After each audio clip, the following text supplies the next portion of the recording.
हरे कृष्ण कृष्ण कृष्ण हरे हरे, हरे राम राम राम हरे हरे।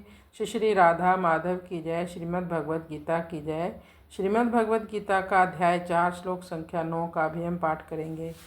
जन्म कर्म च मे दिव्यम एवं यो वेत्ति तत्वता त्यक्त्वा देहं पुनर्जन्म नैति मामेति सो अर्जुन।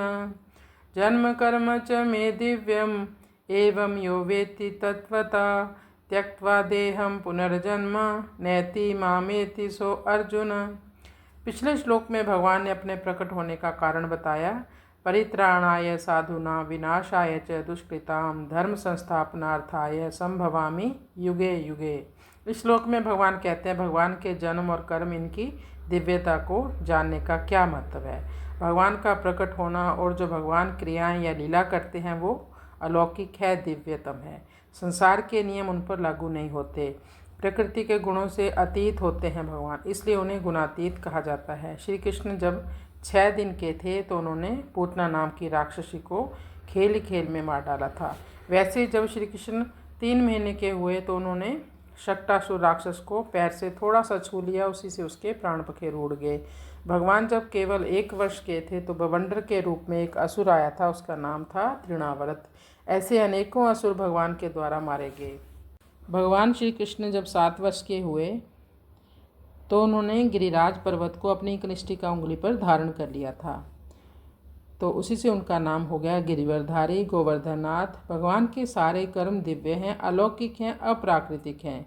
कोई व्यक्ति यदि भगवान की प्रकट लीला को और भगवान की क्रियाओं को ठीक ठीक समझ लेता है तो उसका पुनर्जन्म नहीं होता। तो फिर कहाँ जाता है वो? मामेति। भगवान कहते हैं मेरे परम धाम को आ जाता है। जब भगवान श्री राम और श्री कृष्ण के रूप में इस पृथ्वी पर उनका अवतार हुआ था तब वे माता कौशल्या और देवकी के गर्भ से उत्पन्न नहीं हुए थे। वो पहले उन्होंने जन्म लेने से पहले शंख चक्र गदा पद्मधारी स्वरूप का दर्शन करा दिया था।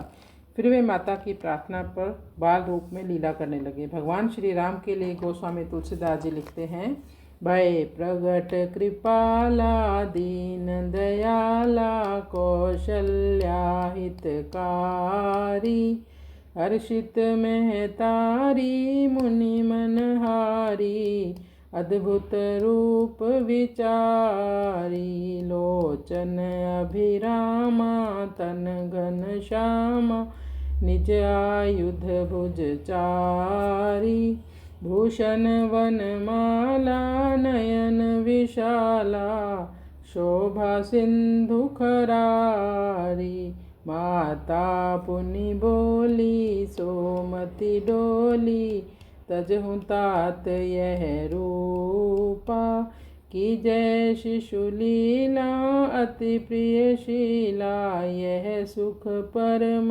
अनूपा सुनी वचन सुजाना रोदन ठाना होई बालक सुरभूपा। भगवान श्री कृष्ण के लिए माता देवकी ने कहा, हे विश्व आत्मन, शंख चक्र गदा और पद्म की शोभा से युक्त इस 4 भुजाओं वाले अपने अलौकिक दिव्य रूप को अब आप छिपा लीजिए। तब भगवान ने माता पिता के देखते देखते अपनी माया से तत्काल एक साधारण शिशु का रूप धारण कर लिया। जब भगवान श्री राम अपने धाम पधारने लगे तब वे अंतर्ध्यान हुए। जीवों के शरीरों की तरह उनका शरीर यहाँ नहीं रहा, प्रत्युत वे इसी शरीर से अपने धाम को चले गए। महामती भगवान श्री राम ने पितामह ब्रह्मा जी के वचन सुनकर और उसके अनुसार निश्चय करके तीनों भाइयों सहित अपने उसी शरीर से वैष्णव तेज में प्रवेश किया। भगवान श्री कृष्ण के लिए भी ऐसे ही बात आई है। धारणा और ध्यान के लिए अति मंगल रूप अपनी लोक अभिरामा मोहिनी मूर्ति को योग धारणा जनित अग्नि के द्वारा भस्म किए बिना ही भगवान ने अपने धाम में सशरीर प्रवेश किया। भगवान के विग्रह दिव्य शरीर के विषय में महामुनि वाल्मीकि जी भगवान श्री राम से कहते हैं, चिदानंद में देह तुम्हारी विगत विकार जान अधिकारी नर तनु धरे संत सुर काजा कहूँ करऊँ जस प्राकृत राजा। एक बार सनकादि ऋषि वैकुंठ धाम में जा रहे थे। वहाँ भगवान के द्वारपालों ने उन्हें भीतर जाने से रोक दिया। तब सनकादि ने उन्हें शाप दे दिया। अपने अनुचरों के द्वारा सनकादि का अपमान हुआ जानकर भगवान स्वयं वहां पधारे। उस समय भगवान का दर्शन करने से उनकी बड़ी विलक्षण दशा हुई। उन्होंने भगवान के चरणों में प्रणाम किया।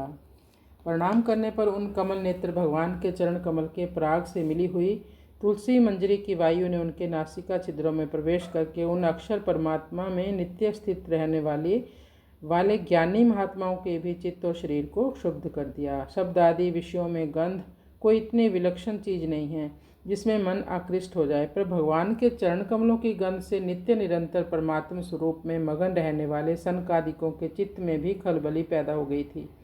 कारण कि वह पृथ्वी की विकार रूप गंध नहीं थी, प्रत्युत दिव्य गंध थी। ऐसे ही भगवान के विग्रह के प्रति वस्तु, वस्त्र, आभूषण, आयुध आदि दिव्य चिन्ह और अत्यंत विलक्षण है।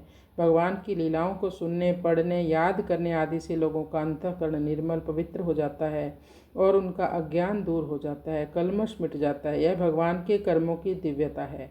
ज्ञान स्वरूप भगवान शंकर, ब्रह्मा जी, सनकादि ऋषि, देवऋषि नारद आदि भी उनकी लीलाओं को गाकर और सुनकर मगन हो जाते हैं। भगवान के अवतार के जो लीला स्थल हैं उन स्थानों में आस्तिक भाव से श्रद्धा प्रेम पूर्वक निवास करने से एवं उनका दर्शन करने से भी मनुष्य का कल्याण हो जाता है। तात्पर्य है कि भगवान मात्र जीवों का कल्याण करने के उद्देश्य से ही अवतार लेते हैं और लीलाएं करते हैं। इसलिए उनकी लीलाओं को पढ़ने सुनने से, उनका मनन चिंतन करने से स्वाभाविक ही उस उद्देश्य की सिद्धि हो जाती है।